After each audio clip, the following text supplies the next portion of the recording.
इथं आहे ना उद्यासाठी मी डाळ तांदूळ भिजत घातले. त्याच्यामध्ये बघा थोडंसं पाणी कमी पडलंय, तर अजून थोडंसं पाणी ॲड करते मी याच्यामध्ये.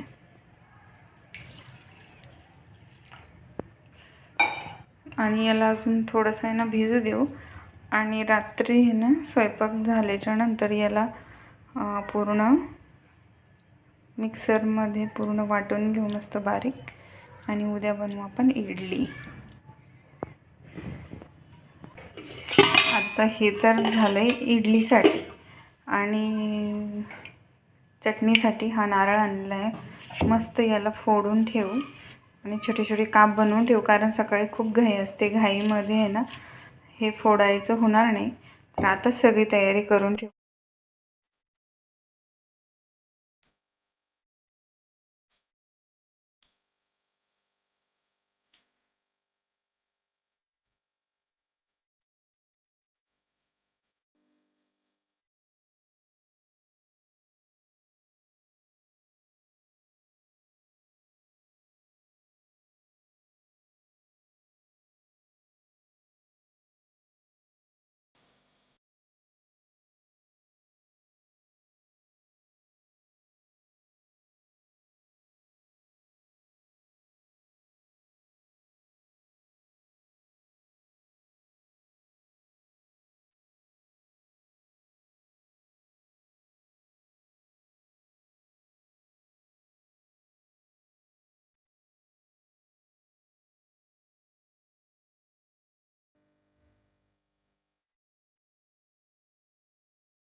पूर्ण नारळ आहे ना मी छोटे छोटे तुकडे करून घेतला.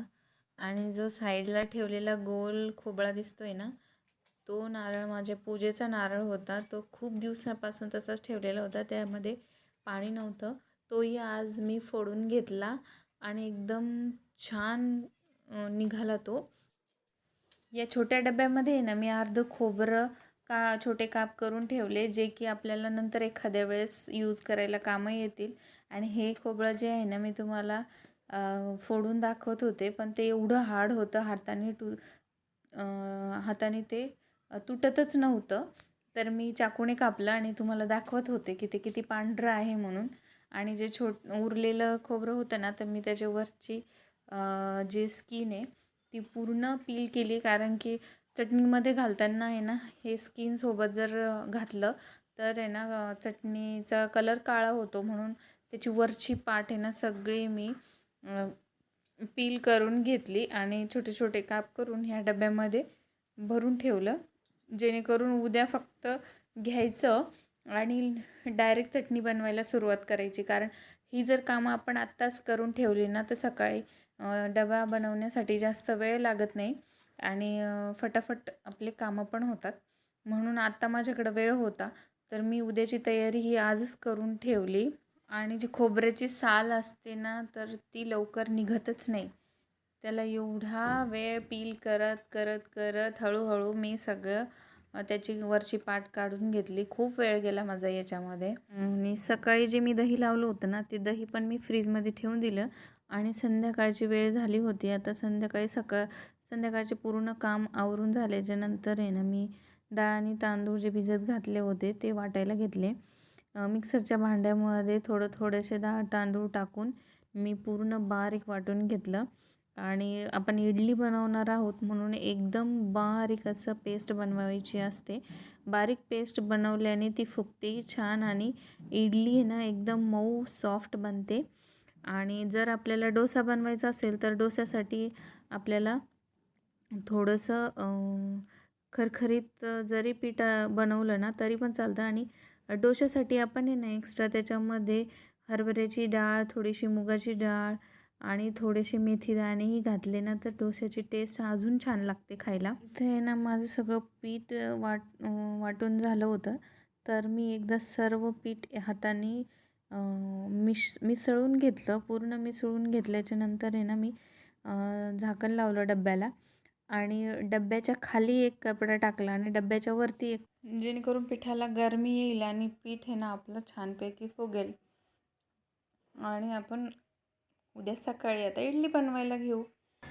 मग मी सकाळचा व्ह्यू दाखवत होते. सकाळी मी 5:30ला उठली, माझं सगळं आवरलं, ब्रश वगैरे. मी तुम्हाला बाहेरचं हे दाखवत होती. बाहेर आहे ना पूर्ण अजून उजेड झाला नव्हता, हलका हलकासा थोडासा अंधार होता, पण वातावरण एकदम शांत आणि एकदम फ्रेश असं होतं. किचनमध्ये गेले, किचनमध्ये थोडंसं पाणी गरम करायला ठेवलं आणि काम करत करतच आहे ना आज मी पाणी प्यायलं. हे जे आपण पीठ भिजवत ठेवलं होतं ना, मी ते उघडून बघत होते. ते पीठ आहे ना फुगलंच नव्हतं, कारण थोडंसं बाहेर पावसाचं थंड वातावरण असल्यामुळे ते पीठ आहे ना फुगलंच नाही, जशाच्या तसंच होतं. जर आपलं इडलीचं पीठ आहे ना फुगलं नाही तर काय करायचं, खायचा सोडा असेल तर तो घालायचा किंवा मग इनो घालायचा आणि छान ढवळून, इनो जर घातला ना तर लगेचच जसं टाकला की थोडंसं ढवळून लगेचच पटकन इडली बनवायला घ्यायची. आणि सोडा पण टाकला ना, सोड्याला पण सोडा एवढा इफेक्ट करत नाही, पण इनो जास्त लवकर इफेक्ट करतो. टाकल्याबरोबर ठेवावं लागतं, तसं सोडा थोडा स्लो प्रोसेसमध्ये होतो. इथे आहे ना मी इडलीच्या पात्रामध्ये पाणी भरलं आणि ते गॅसवर ठेवत होते. त्यावेळेस गॅसवर ठेवत असताना आहे ना त्याच्यामध्ये एक लिंबू टाकायचं अर्धं, जेणेकरून आपल्या भांड्याचा कलर आहे ना जो आतमधून पूर्ण काळा पडतो तो काळा पडणार नाही आणि भांडं स्वच्छ राहील. म्हणून नेहमी इडली बनवताना त्याच्यामध्ये आहे ना लिंबू कापून टाकायचं. इथे ना मी सर्व इडली पात्रे धुवून आणि पुसून घेतले आणि त्याच्यामध्ये आहे ना थोडंसं तेल लावलं, जेणेकरून आहे ना पीठ त्याला चिकटणार नाही आणि इडली निघायला सोपं जाईल. त्यामुळे सर्व वाट्यांना मी तेल लावून घेतलं आणि मग नंतर एक साच्यामध्ये मी चमच्यानी सगळ्या कॅव्हिटी पूर्ण भरून घेतल्या. इडलीचे पूर्ण स्टँड त्याच्यामध्ये ठेवायच्या अगोदर मी दाखवत होते की त्याच्यामध्ये मी लिंबू टाकलेलं आहे पाण्यामध्ये आणि इथे सगळं इडलीच्या स्टँडमध्ये पूर्ण लेयर मी ठेवून आणि झाकण बंद करून ठेवला. इथं साईडला मी आहे ना खोबऱ्याची चटणी म्हणजे ओल्या नारळाची चटणी करायला घेतली.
चटणी बनवण्यासाठी आहे ना ओलं खोबरं, थोडंसं लसूण, थोडं आलं, 2-3 हिरव्या मिरच्या असेल तर कोथिंबीर, एक कांदा छोटासा आणि थोडीशी थिकनेस येण्यासाठी आहे ना भाजलेले शेंगदाणे, ज्याची साल काढायची शेंगदाण्याची आणि ते त्याच्यामध्ये घालायचे आणि चिंच.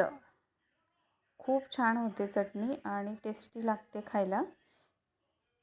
आणि चटणी एकदम अशी बारीक पिसून घ्यायची, जेणेकरून सगळे जे आपण घातलेले इन्ग्रेडियंट्स आहे ना पूर्ण बारीक होतील.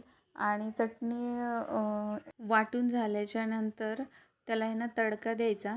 तडक्यामध्ये तेल आणि जिरं आणि मोहरी आणि कढीपत्ता असं घालायचं आणि मस्त गरमागरम तडका द्यायचा आणि पूर्ण मिक्स करून घ्यायची चटणी. इथं बघा इडलीचं स्टँड मी खाली उतरवलं आणि लगेचच इडली डब्यात पॅक केली आणि सगळं आवरून आहे ना नंतर मग मी देवपूजा केली. आज लाईट गेली होती त्याच्यामुळे ना पूर्ण अंधार अंधार दिसत होता आणि एक छानशी अशी देवासमोर मी रांगोळी काढली. चला तर मग आजचा व्हिडिओ तुम्हाला कसा वाटला, आवडला असल्यास तर एक लाईक करा, शेअर करा, सबस्क्राईब करा. भेटू अशा पुन्हा नवीन एका व्हिडिओमध्ये. तोपर्यंत